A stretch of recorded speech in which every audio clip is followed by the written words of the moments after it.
Hello বন্ধুরা, অনেকেই আছেন যে বিকাশ থেকে লোন নিয়েছেন, কিন্তু এখন চিন্তায় পড়ে গেছেন যে লোন কিভাবে পরিশোধ করবেন। একবারে পরিশোধ করবেন নাকি মাসে মাসে পরিশোধ করবেন, কিভাবে করবেন। আপনাদের কিন্তু অনেকেরই এটা নিয়ে একটা টেনশনে পড়ে গেছেন। আজকে আমি আপনাদেরকে খুব সহজ এবং খুব সঠিক একটি পন্থা আপনাদেরকে দেখাবো যে কিভাবে আপনারা দ্রুত এবং সহজভাবে আপনারা আপনাদের বিকাশের যে লোন নিয়েছেন এই লোনটি আপনারা ক্লিয়ার করতে পারবেন। তো এর জন্য আমরা প্রথমে চলে আসব আমাদের লোন অপশনটি, এখানে ক্লিক করব। এখানে ক্লিক করার পরে বন্ধুরা লোন হিস্টোরি এখানে একটা ক্লিক করব। তো এখানে ক্লিক করার পর দেখতেই পাচ্ছেন আমার এখানে লোন আইডি শো করতেছে, আমি কত টাকা নিয়েছি এইটাও কিন্তু এখানে ডিটেলসে ক্লিক করলে কিন্তু আমি 3000 টাকা নিয়েছি, আপনারা কিন্তু দেখতে পাচ্ছেন স্ক্রিনে। আমরা একবার ডিটেলসে ক্লিক করব। তো উপর দিকে দেখতে পাচ্ছেন যে 3000 টাকা আমি কিন্তু লোন নিয়েছি। তো নিচের দিকে আসলে টোটাল ইন্টারেস্ট 53 টাকা 1 পয়সা, ইন্টারেস্ট রেট এটা 1.50%।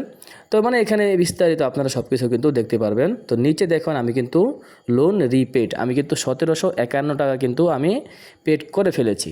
তো আমি এটা প্রতিদিনই অল্প অল্প করে ফেলেছি, বা সপ্তাহে আমি করেছি, একবারে যে করতে হবে তা না। ওরা কিন্তু নিয়ম দিয়েছে যে 3 মাসের মধ্যে আপনাকে করতে হবে। আমি লোন নিয়েছি 1 মাসও হয়নি। তো আমরা কি করব, সহজেই লোন রিপে করার জন্য আমরা প্রথমেই এই যে রিপে লোন এখানে একবার ক্লিক করব। আপনি মানে এখানে এক বাক্যে দেখতে পারবেন বা এক কথায় আপনি জানতে পারবেন আপনি মোট কত টাকা বিকাশকে দিয়েছেন বা দিবেন। আমি কিন্তু প্রথমে বলেছি আমি কিন্তু 3000 টাকা লোন নিয়েছি। আমি যখন রিপে লোন এখানে ক্লিক করলাম, এখানে দেখুন ফুল রিপেমেন্ট আমার কিন্তু 1266 টাকা 17 পয়সা কিন্তু আমার বিকাশকে এখনও দিতে হবে। আর এটা হচ্ছে যে পার্টিয়াল রিপেমেন্ট, এটা হচ্ছে যে আপনি যদি আজকেরটা দিয়ে থাকেন আর কি, বা আজকেরটা দেন বা ভেঙে দেন, এটা হচ্ছে নিচেরটা। যেমন দেখেন মিনিমাম 10 টাকা থেকে শুরু।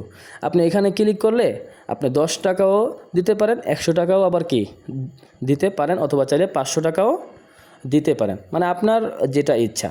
আর যদি আপনি উপরেরটা ক্লিক করেন, রিপে লোনে ক্লিক করার পরে উপরে ফুল রিপেমেন্ট এখানে ক্লিক করলে আপনাকে ফুল যেই টাকাটা আপনার পাওনা রয়েছে সেই টাকাটাই কিন্তু আপনাকে বিকাশকে পেমেন্ট করে দিতে হবে।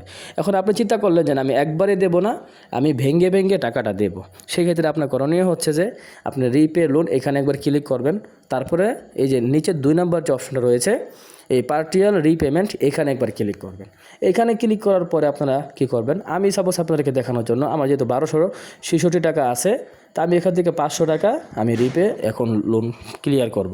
তো এখান থেকে দেখতেই পাচ্ছেন সব কিছু এখানে দেখাচ্ছে, আমি আমার পিনটা দিয়ে দেব। তো আমার পিনটা দেওয়া হয়ে গেছে, এখন আমি কনফার্মে ক্লিক করব, তারপর এখান থেকে আমি ট্যাপ করে ধরে রাখবো। তো আমরা একটু ওয়েট করব, দেখবো যে আমাদের লোনটা ক্লিয়ার হচ্ছে কিনা। দেখতেই পাচ্ছেন আমার কাছে কিন্তু নোটিফিকেশন সঙ্গে সঙ্গে চলে আসছে। তো এখন আমরা দেখব যে আমরা আর কত টাকা বিকাশকে দিতে হবে। তো আবারও আমরা লোন হিস্টোরিতে চলে গেলাম, রিপে লোন এখানে ক্লিক করব। দেখতেই পাচ্ছেন আমার কিন্তু মাত্র 766 টাকা কিন্তু আমার বাকি রয়েছে। তো আপনারা চাইলে এইভাবেই কিন্তু ভেঙেও একবারে না দেন, আপনারা ভেঙেও কিন্তু বিকাশের যেই লোনটা রয়েছে এটা আপনারা কিন্তু আস্তে আস্তে কিন্তু চুকিয়ে ফেলতে পারবেন। তো আশা করছি ভিডিওটি সকলের কাছে শেয়ার করে দিবেন।